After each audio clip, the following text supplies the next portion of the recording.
Assalamualaikum warahmatullahi wabarakatuh. Bismillah, alhamdulillah, amma ba'd. Yang saya hormati Bapak Alfa Zahriar selaku dosen pengampu mata kuliah usul fikih. Di sini saya Arik Nur Rahman dari kelas 2 HKI 1 ingin menjelaskan materi mengenai ijma. Yang pertama, pengertian ijma. Kata ijma secara bahasa berarti kebulatan tekad terhadap suatu persoalan atau kesepakatan tentang suatu masalah. Sedangkan menurut istilah usul fikih seperti yang dikemukakan Abdul Karim Zaidan adalah kesepakatan para mujtahid dari kalangan umat Islam tentang hukum syara pada suatu masa setelah Rasulullah wafat.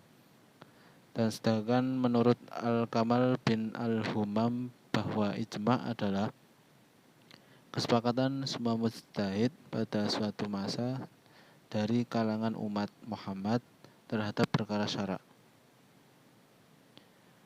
Yang kedua, dasar hukum ijma. Ulama usul fikih sepakat bahwa ijma adalah sah dijadikan sebagai landasan hukum. Hal ini didasarkan pada surah An-Nisa ayat 115.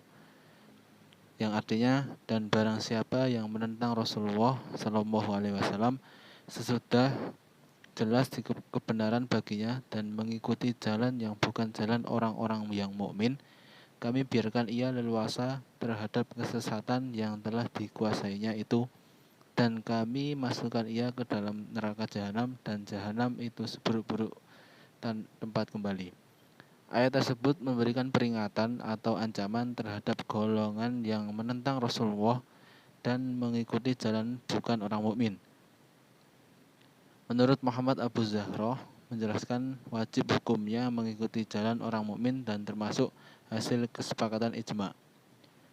Di dalam surah An-Nisa ayat 59 juga dijelaskan yang artinya, hai orang-orang yang beriman, taatilah Allah dan taatilah Rasulnya dan ulil amri di antara kamu.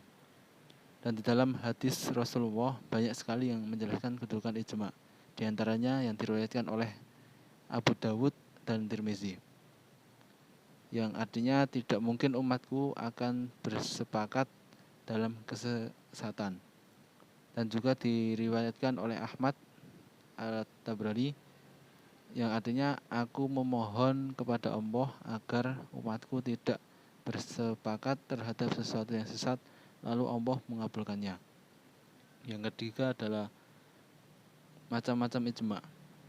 Menurut Abdul Wahab Khalaf, ijma bila dilihat dari cara mendapatkan hukum melalui ijma, maka ijma itu ada dua macam, yaitu ijma sharih dan ijma sukuti.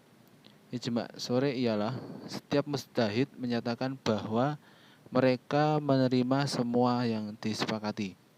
Menurut ulama jumhur, ijma sharih ini yang dapat dijadikan hujjah atau dalil hukum.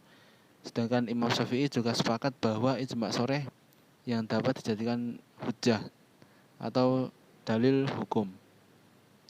Yang kedua adalah ijma sukuti, ialah sebagian mujtahid pada saat menampilkan pendapatnya secara jelas mengenai suatu peristiwa dengan sistem fatwa atau dalam majelis.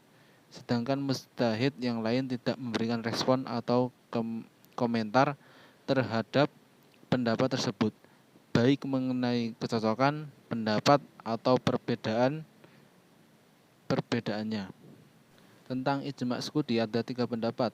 Yang pertama, menurut ulama jumhur berpendapat ijma sukuti tidak dapat dipakai sebagai hujjah atau dalil, karena menganggap tidak hanya sebagai pendapat ulama mujtahid saja. Yang kedua, menurut ulama Hanafiyah, ijma sukuti dapat dijadikan sebagai hujjah ketika telah ada ketetapan. Yang ketiga, menurut Abu Ali Al-Jubai, bahwa ijma sukuti dapat dijadikan ijma apabila generasi mujtahid yang menyepakati hukum tersebut sudah habis, karena sikap diam mujtahid lain bersikap diam saja terhadap hukum yang disepakati sebagian mujtahid itu sampai mereka wafat. Maka kemungkinan adanya mujtahid yang membantah hukum tersebut tidak ada lagi. Yang kemudian syarat dan rukun ijma. Menurut Wahbah Az-Zuhaili, syarat ijma adalah yang pertama, melakukan ijma tersebut adalah orang-orang yang memenuhi persyaratan ijtihad. Yang kedua, kesepakatan itu muncul dari mujtahid yang bersifat adil atau berpendirian kuat terhadap agamanya. Yang ketiga, mujtahid yang terlibat adalah yang berusaha menghindarkan diri dari ucapan atau dari perbuatan bid'ah.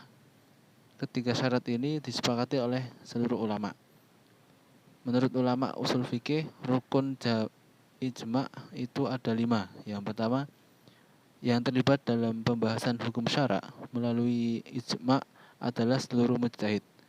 Yang kedua, mujtahid yang terlibat dalam pembahasan hukum adalah seluruh mujtahid yang ada pada masa tersebut dari berbagai belahan dunia Islam. Yang ketiga, kesepakatan itu diawali dari masing-masing mujtahid setelah mereka mengemukakan pandangannya. Yang keempat, hukum yang disepakati itu adalah hukum syara yang bersifat aktual dan tidak ada hukumnya dalam Al-Quran ataupun dalam hadis Rasulullah SAW. Yang terakhir adalah contoh atau kasus dari ijma. Di sini saya mengambil contoh aplikasi ijma dalam problematika ekonomi syariah dan bisnis keuangan, yaitu ijma haramnya bunga bank. Menurut Fatwa Majelis Ulama Indonesia atau MUI nomor 1 tahun 2004